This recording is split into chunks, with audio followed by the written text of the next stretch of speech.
Assalamualaikum warahmatullahi wabarakatuh.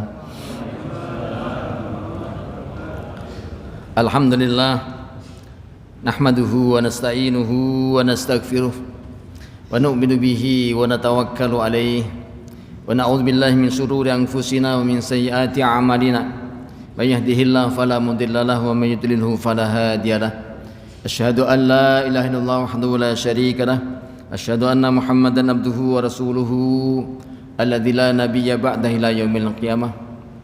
Allahumma shalli wa sallim wa barik ala nabiyyina wa habibina Muhammadin ibn Abdillah wa ala alihi wa ashabihi wa man walah. Rabbi shrah sadri wa yassir amri wa hlul 'uqdatam min lisani yafqahu qawli. Rabbana subhanaka la ilma lana illa ma 'allamtana innaka antal alimul hakim. Iftah lana abwaaba hikmatika wansur alaina khaza'in rahmatika dzal jalali wal ikram. Allahumma salluka ma 'allamtana farduhu lana hajatina ilaihi wa la tansana ya rabbal alamin.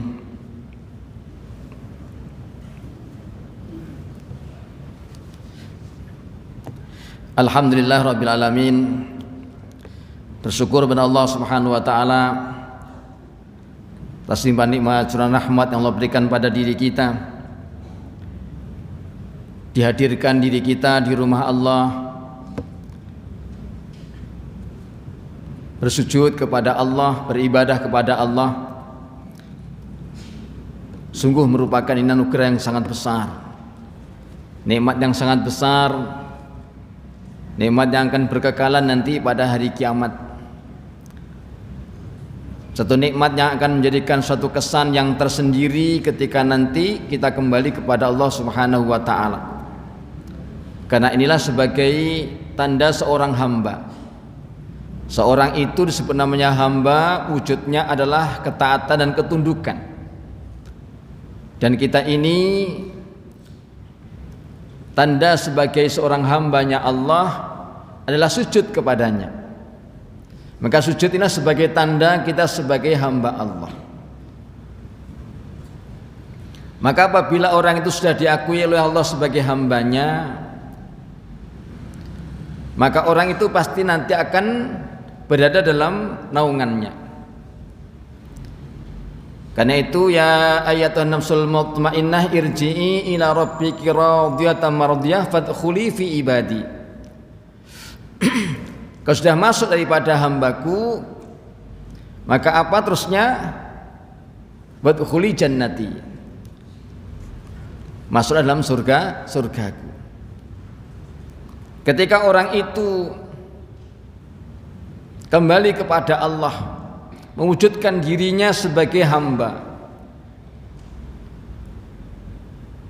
seorang yang menyatakan dirinya hamba, maka dia sadar betul-betul kalau dirinya ini tidak punya apa-apa, tidak tahu apa-apa, dia nggak bisa apa-apa tanpa pertolongan Allah Subhanahu wa ta'ala. Kita ini hanya hamba, betul-betul menjalankan daripada satu kalimat la haula wala quwata illa billah, gitu ya. Maka meniadakan, menafikan pada diri kita kalau kita ini punya sesuatu. Hakikatnya kita nggak punya apa-apa, ya. Kita tidak punya apa-apa. Seorang hamba ini nggak punya apa-apa. Semua itu karena pemberian Allah Subhanahu wa ta'ala. Kita juga tidak bisa apa-apa. Semua itu karena diberitahu oleh Allah Subhanahu wa ta'ala. Ya. Kita nggak bisa berbuat apa-apa tanpa sesuatu pertolongan kekuatan dari Allah Subhanahu wa ta'ala. Jadi kita belajar menafikan daripada apa yang ada pada diri kita, menghilangkan apa yang ada pada diri kita. Jadi kita diwujudkan oleh Allah, kita dihidupkan oleh Allah. Segala sesuatunya semua karena Allah. Betul-betul kita ini la haula wala quwata illa billah. Maka sifat merasa itulah yang menjadikan daripada kerusakan pada diri manusia. Ya. Ketika orang itu merasa merasa punya, merasa hebat, merasa apa saja, gitu ya. Nah, ini ditiadakan, itu menafikan karena ini menjadikan sebagai bentuk yang merusak daripada hati, gitu ya. Jadi merasa pandai, ini bahaya. Maka dibalik bagaimana menjadi pandai merasa. Pandai merasa kalau kita ini hanya seorang hamba, tidak bisa berbuat apa-apa tanpa pertolongan Allah Subhanahu wa ta'ala. Hadirnya kita di tempat ini karena hakikatnya inilah taufik dari Allah Subhanahu wa ta'ala.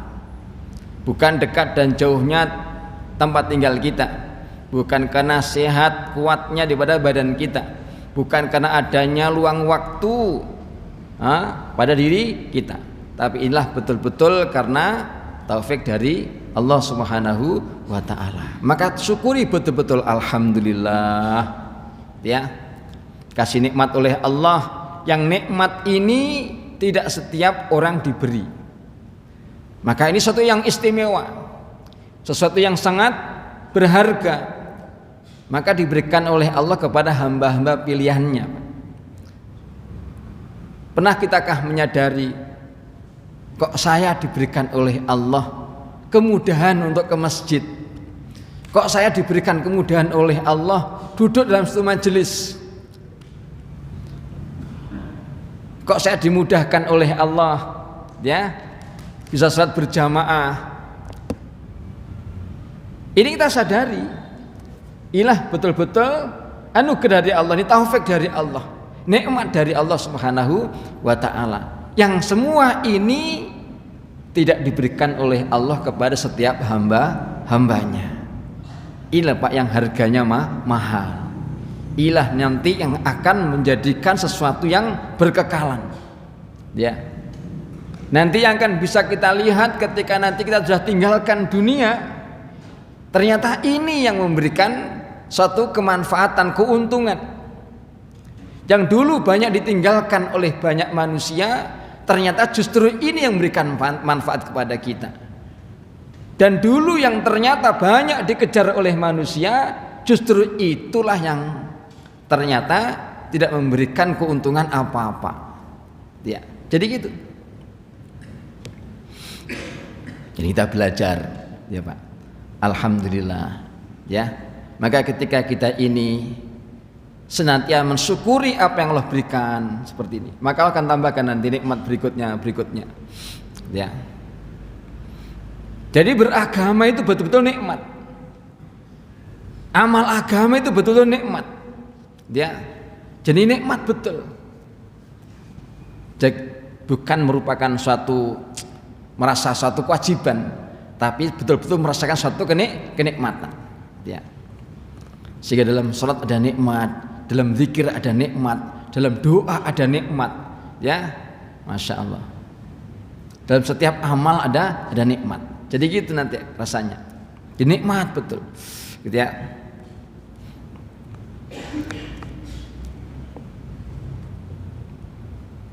Maka suatu hadis diterangkan itu, wa idza maratum bi masajid dzikri farta'u, idza maratum bi riyadil jannah farta'u. Apabila kalian melewati suatu riyadul jannah, ya. Jadi apa namanya,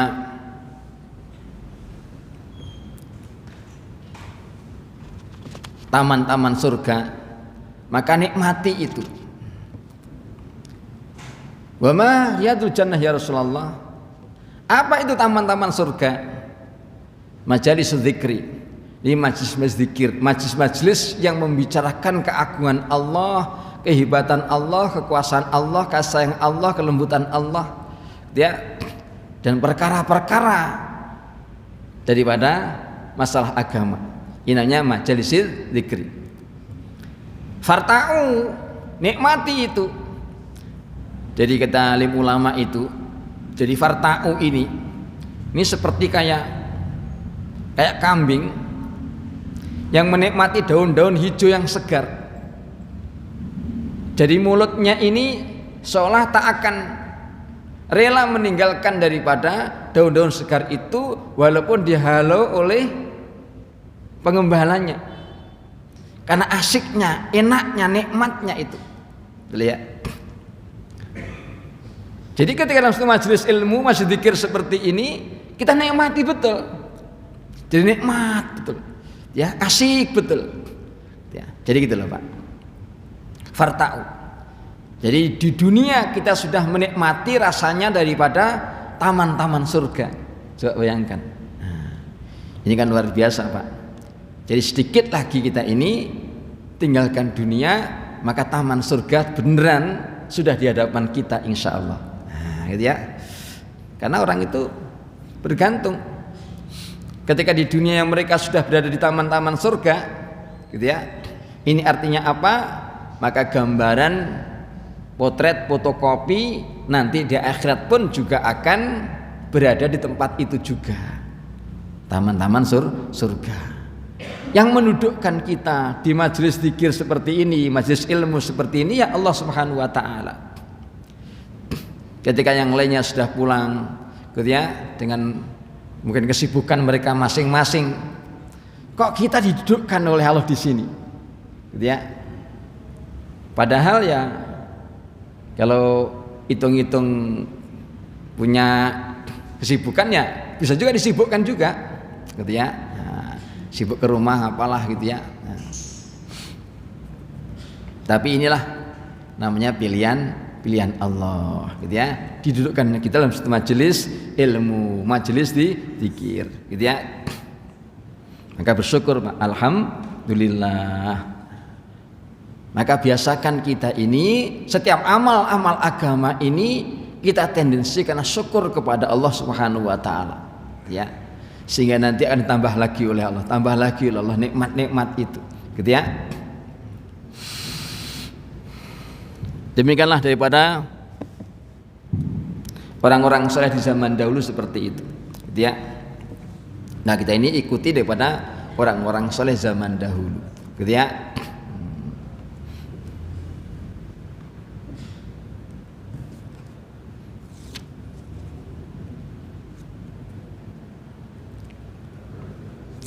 Lanjutkan daripada kajian kita.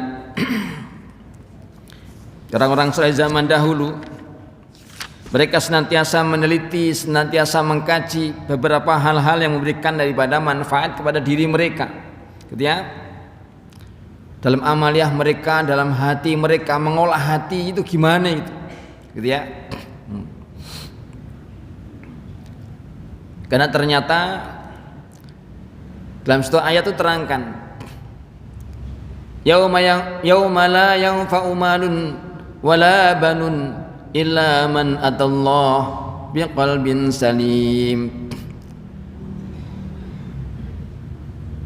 Maka nanti suatu masa di akhirat, pada hari di mana harta-harta anak-anak itu sudah memberikan manfaat kepada dirinya, kecuali orang yang datang dalam keadaan hati yang selamat. Maka ayat ini dikaji betul-betul, diteliti betul-betul bagaimana hati yang selamat itu, ya. Jangan sampai nanti itu ternyata tidak ada sesuatu yang menguntungkan pada dirinya. Jangan sampai daripada sudah banyak menanam sesuatu ternyata tidak panen. Maka betul-betul dijaga, dipelihara. Maka dalam satu ilmu itu ada namanya iman, Islam, ihsan, kan gitu ya Pak, gitu ya. Ada ilmu tauhidnya, ada ilmu syariatnya, ada ilmu tasawufnya. Jadi begitu.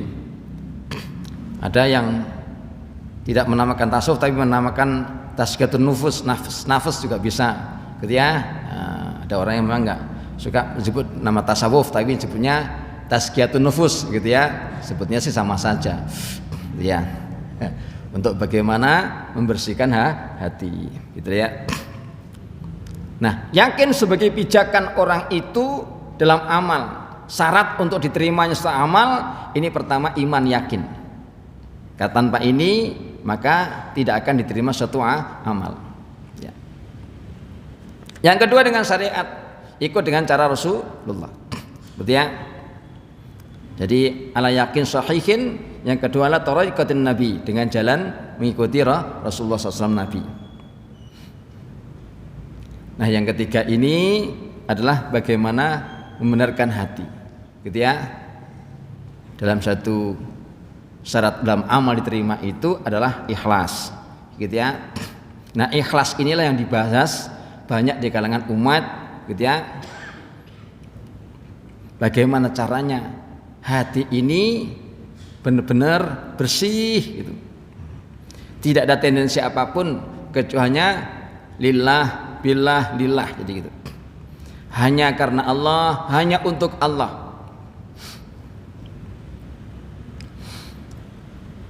Maka ba'dul hukama, sebagian daripada ahli hikmah, orang-orang soleh zaman dahulu.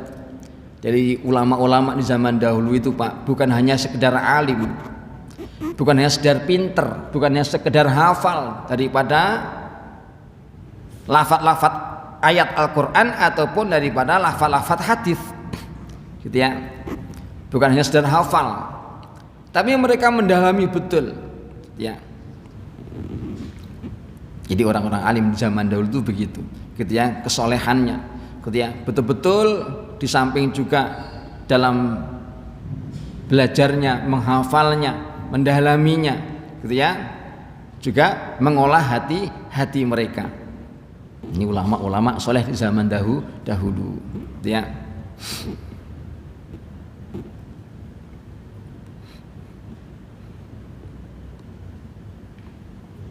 Maka hasil-hasil karyanya itulah yang kemudian ditulis dalam satu kitab, sehingga memberikan daripada arahan, nasihat kepada kita bagaimana cara untuk mendapatkan itu. Ya. Lalu hukama mengatakan turatul asratan, aku mencari 10 perkara fi asrati mawatin, dalam 10 tempat ini, maka aku dapatkanlah hal itu, fawajjudaha fi asrati ukhra, ternyata aku dapatkan dalam tempat yang lainnya. Yang berikutnya adalah matlabtun najata minan nar, aku mencari bagaimana mendapatkan keselamatan dari neraka.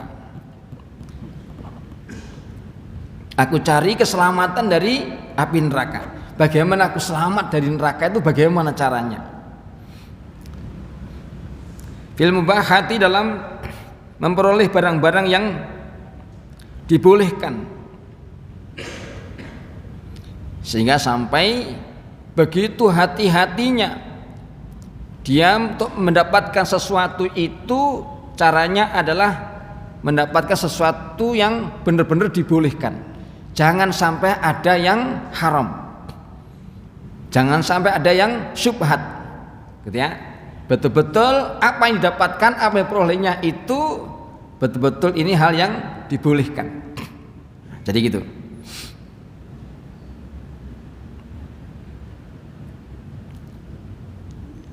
Fawajadtuha fi tarki syahwat,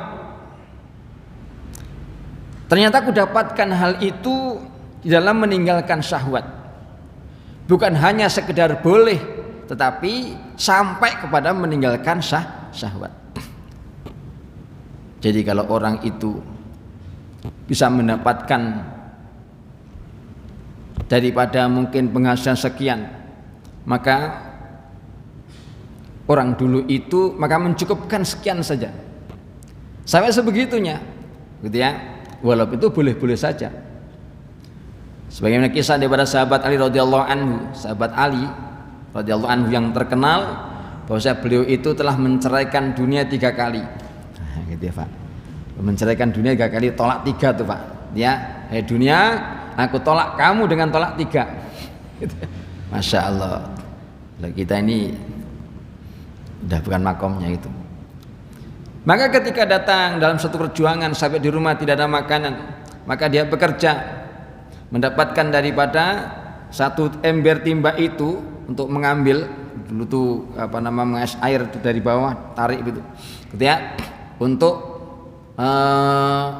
ngocorin pohon kurma gitu ya, 1 ember setimba itu dengan 1 kurma atau 3 kurma gitu. Maka ketika didapatkan daripada sekian ember dan sudah mendapatkanlah kurma itu cukup kira-kira buat makan dirinya dan keluarganya, maka cukup hari itu. Sampai orang Yahudi, ini kerja kepada orang Yahudi pada waktu itu, wahai Ali, kamu tambahkan. Maka 1 ember, kalau tadi 1 kurma, sekarang saya kasih 3 kurma. Maka sahabat Ali tidak mau menambahkan lagi, cukup. Hari ini cukup, sekian saja. Saya tambahkan lagi 1 ember 5 kurma. Itu kan boleh-boleh aja kan Pak? Ya kan ya? Boleh kan kalau seandainya kita nambah, kalau ternyata dapatkan 3 kurma kan lumayan. Boleh itu. Ini mubahat, boleh aja. 1 ember tambah lagi dapat 5 kurma, lumayan tuh. Ya. Nah, boleh-boleh aja. Tapi orang dulu itu mencukupkan daripada keperluannya. Kalau memang hari ini cukup kira-kira cuman segini, katakanlah mungkin berapa kurma gitu ya, cukup, kenapa mesti harus nambah-nambah? Ini orang dulu itu sampai segitunya. Ini belajar cerita orang dahulu. Kalau sekarang mungkin juga susah itu Pak, gitu ya. Nah, jangankan yang dengar, yang ngomong sendiri juga susah. Ya kan ya, orang tuh pengen nambah terus gitu ya, jadi gitu. Ya kan kalau lebih kan bisa buat untuk sedekah kan Pak, gitu ya. Alasannya gitu ya. Nah, bukan dilarang, boleh itu boleh, gitu ya. Tapi untuk orang-orang tertentu memang cukuplah itu. Karena kadangkala lebihnya sesuatu itu kadangkala menambahkan daripada pikirannya. Itulah sebabnya kenapa Nabi itu tidak mau untuk menyimpan daripada harta walaupun cuma semalam. Gitu loh Pak. Jadi ada harta semalam saja ini masih tersisa, belum dibagikan, maka Nabi nggak bisa tidur. Ini ada harta sekian keping daripada emas belum terbagikan. Nabi semalaman nggak bisa tidur, takut kalau apa? Belum meninggal sementara masih ada yang tersisa harta di rumahnya. Kalau kita nggak ada duit malam ini nggak bisa tidur Pak. Kan gitu ya. Masya Allah, buat besok apa ini? Sudah begitu. Ini cerita orang-orang dahulu, walaupun kita jauh Pak, dia ya nggak apa-apa, yang namanya kok belajar gitu ya, belajar setangga demi setangga gitu ya. Nah, yang penting kita senang, suka kepada mereka itu. Nah, dan nggak perlu untuk kita membantah, kemudian kita ngeyel dan seterusnya. Ya akui saja kalau kita ini memang belum makomnya.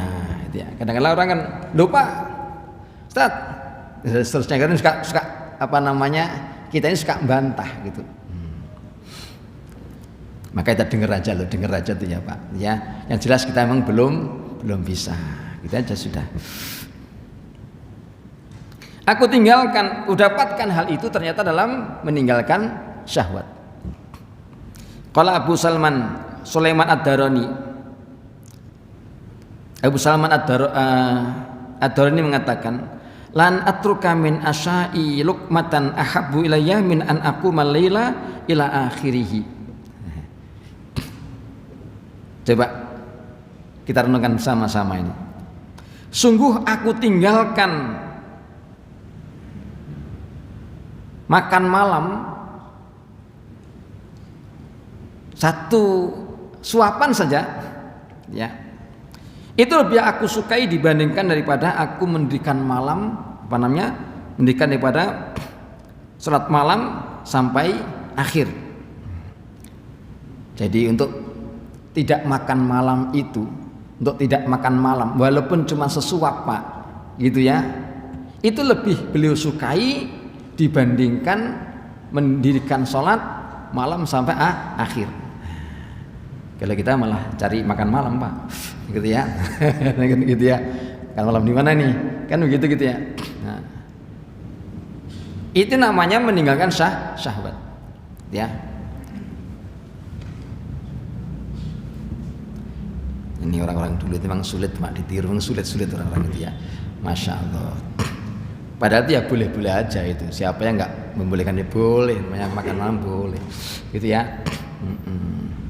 Cuman Abu Sulaiman itu mengatakan bahwasanya aku tinggalkan makan malam walaupun cuma sesuap saja, gitu ya. Lebih aku sukai dibandingkan malam bangun sampai pagi. Saya begitu. Ini artinya orang seperti itu memang malamnya sudah nggak pernah ketinggalan, Pak. Gitu ya. Jangankan apa namanya dia nggak makan malam pun juga nggak ketinggalan. Cuman dia takut ketika malam hari dalam keadaan perutnya itu terisi dalam keadaan kenyang, gitu ya.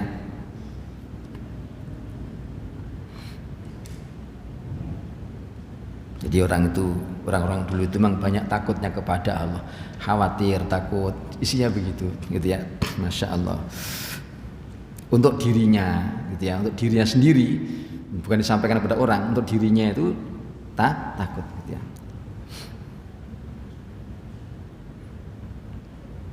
Ini orang-orang dulu, gitu ya. Orang sekarang dalilnya beda lagi, Pak. Ya, orang sekarang dalilnya beda, gitu ya.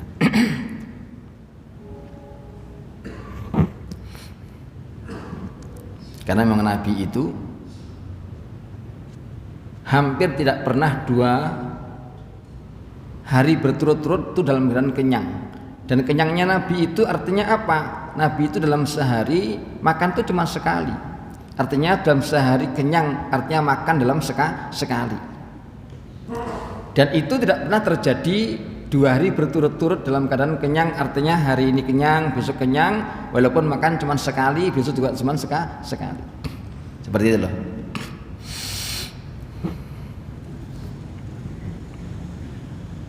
Jadi tertib 3 kali itu kalau bahasa agak kasarnya itu bid'ah gitu loh, Pak.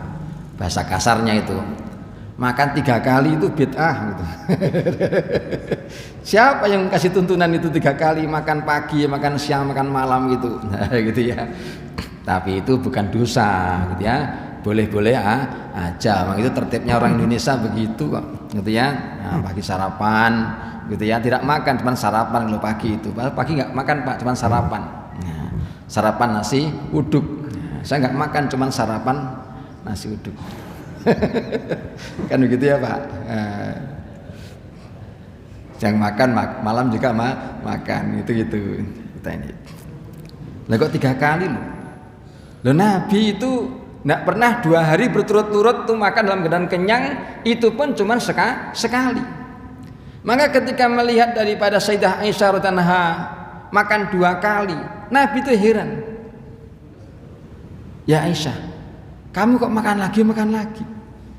Padahal cuma dua kali. Lah kok kita 3 kali? Ya Pak? Ini siapa itu? Itu Nabi nggak pernah mencontohkan. Ulama soleh juga dulu tidak mencontohkan. Kalau nggak ada contoh namanya apa itu? Masya Allah. Itu yang ada dikatakan oleh Sayyidah Aisyah satu-satunya, ya Pak. Satu-satunya disampaikan, dicontohkan oleh Sayyidah Aisyah radhiyallahu anha itu apa? Jadi bid'ah yang pertama kan dilakukan oleh umat Nabi itu apa? Yaitu makannya kelebihan, gitu ya. Yang lainnya nggak dicontohkan. Jadi gitu. Jadi kita ini ya begitu Pak, gitu ya. Nah, tapi mudah-mudahan nggak dosa ini, mudah-mudahan nggak dosa gitu ya. Ya, Masya Allah. Kata Sayyidah Aisyah begitu. Jadi bid'ah yang dilakukan oleh umat Rasulullah itu adalah apa? Yaitu lebih kelebihan dari mana makan. Itu dicontohkan, yang lainnya nggak dicontohkan. Itu Sayyidah Aisyah yang menyampaikan.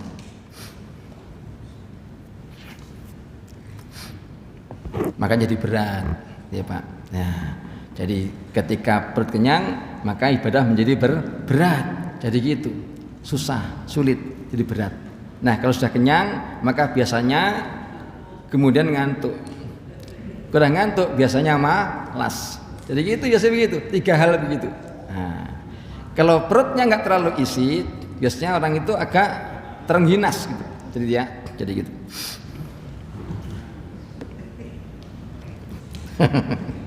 Masya Allah. Jadi ternyata kita semuanya ini ahli bid'ah semua ini Pak, kita ini Pak, gitu ya. Pagi udah sarapan, siang makan, malam juga masih juga gitu ya. Nah, ini maka banyak istighfar aja itu Pak. Istighfar ya, Masya Allah. Wa talabtu hubballahi ta'ala, dan aku mencari cinta kepada Allah, mendapatkan cintanya Allah di dunia dengan meninggalkan dunia. Artinya ini tidak mencintai dunia. Fa wajadtuhu fi dzikri ta'ala, maka aku dapatkan hal itu dalam mengingat Allah. Banyak mengingat Allah. Karena wujudnya cinta ini berawal dengan menyebut, ya, menyebut dan mengingat, ya. Diawali begitu. Banyak menyebut nama Allah, lama-lama nanti akan timbul rasa cinta kepada Allah. Nanti akan memberikan daripada tetesan cinta itu kepada kita. Maka banyak menyebut dulu, gitu ya.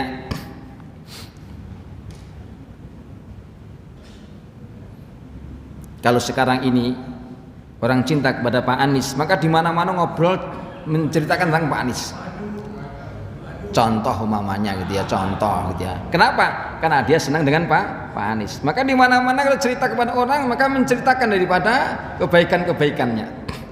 Nah, kalau orang itu cinta kepada Allah, maka bagaimana? Maka ceritakan Allah. Ya, ceritakan daripada sifatnya Allah. Bagaimana kemuliaan Allah, kasih sayang Allah, kelembutan Allah, kedermawanannya Allah, semuanya pokoknya begitu. Sampai sifat-sifat jalaliyahnya Allah, keagungan Allah, kehebatan Allah, gitu ya. Jadi gitu.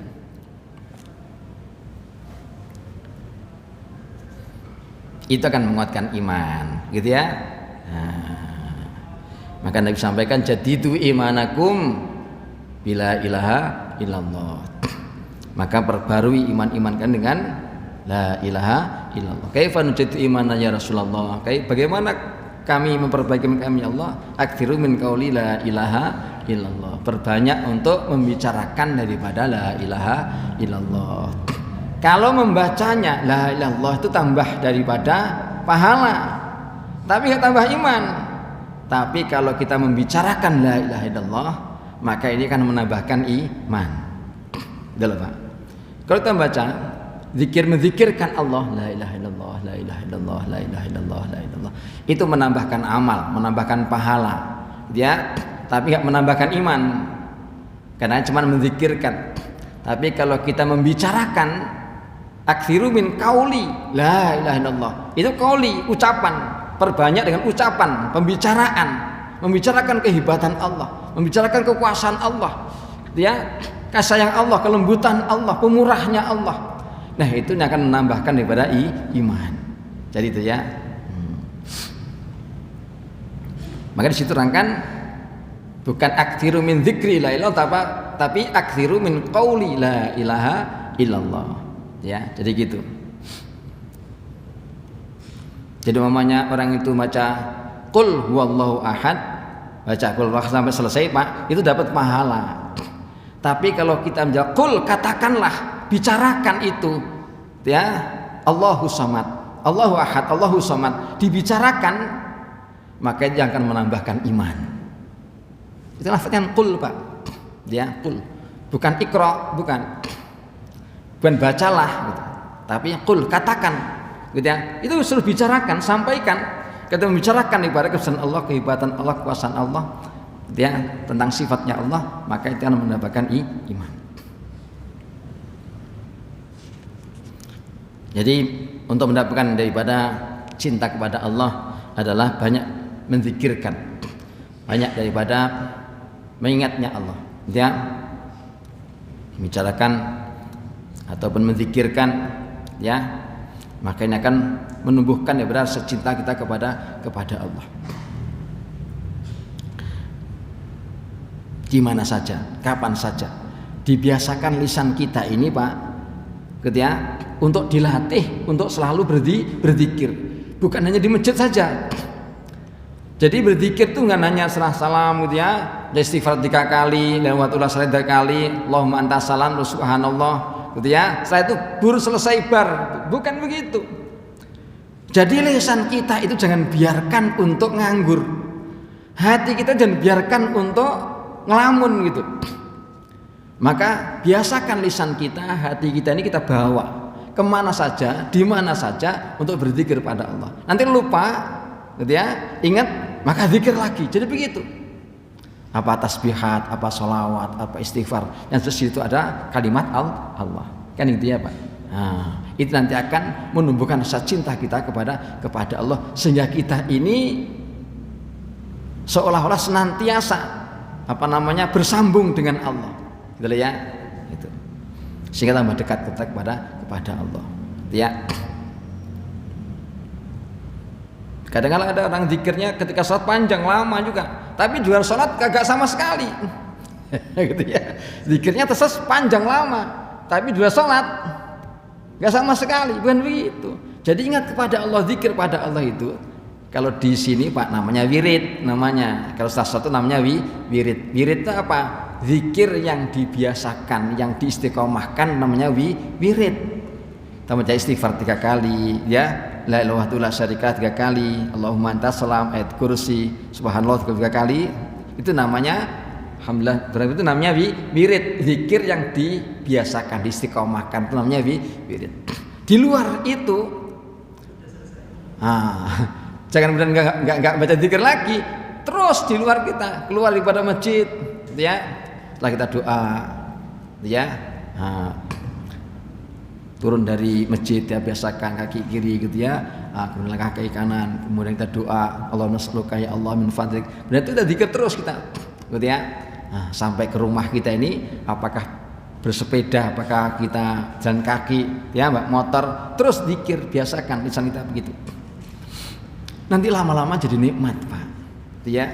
Jadi mengingat Allah, zikir jadi nikmat. Jadi gitu. Sehingga hati kita ini kayak bersandar kepada Allah, ya, kada sambung dengan Allah, gitu ya. Maka dibiasakan sekarang, ya, untuk banyak berzikir kepada Allah. Ini suatu amal yang ringan, mudah, tapi nanti di akhirat Pak, masya Allah, beratnya luar biasa, besarnya luar biasa, keuntungannya luar biasa. Itu yang disebut namanya adzikru khairu minas shadaqah wa dzikru khairu minas syiyam. Zikir lebih baik daripada sedekah dan lebih baik daripada siam. Sehingga setiap amal itu bergantung daripada sejauh mana dia ini ingatnya kepada Allah. Salat yang baik, salat yang sempurna, salat yang banyak mengingat Allah. Kalau salat enggak mengingat Allah Pak, namanya cuma umi-umi tok itu. Itu membaca tapi enggak ada isinya gitu. Dari mulai Allahu Akbar, baca Allahumma ba'id baini atau kabiro gitu ya, cuman bacaan saja, gak ada ingatnya. Maka yang akan ada mutu, ada nilai, ada harga, itu salat yang betul-betul ada ingat kepada Allah, gitu loh. Puasa yang berharga, puasa yang bernilai, puasa yang dalamnya ada ingat kepada Allah, bukan sekedar nggak makan, nggak minum, tapi ngelamun di mana-mana. Ini kosong namanya puasa, kosong namanya, gitu loh ya. Apapun amal, haji juga begitu. Haji ini bukan hanya sekedar muter-muter terus jalan-jalan sono-sono gitu ya, asal baca pada waktu itu saya itu ya bar gitu. Enggak.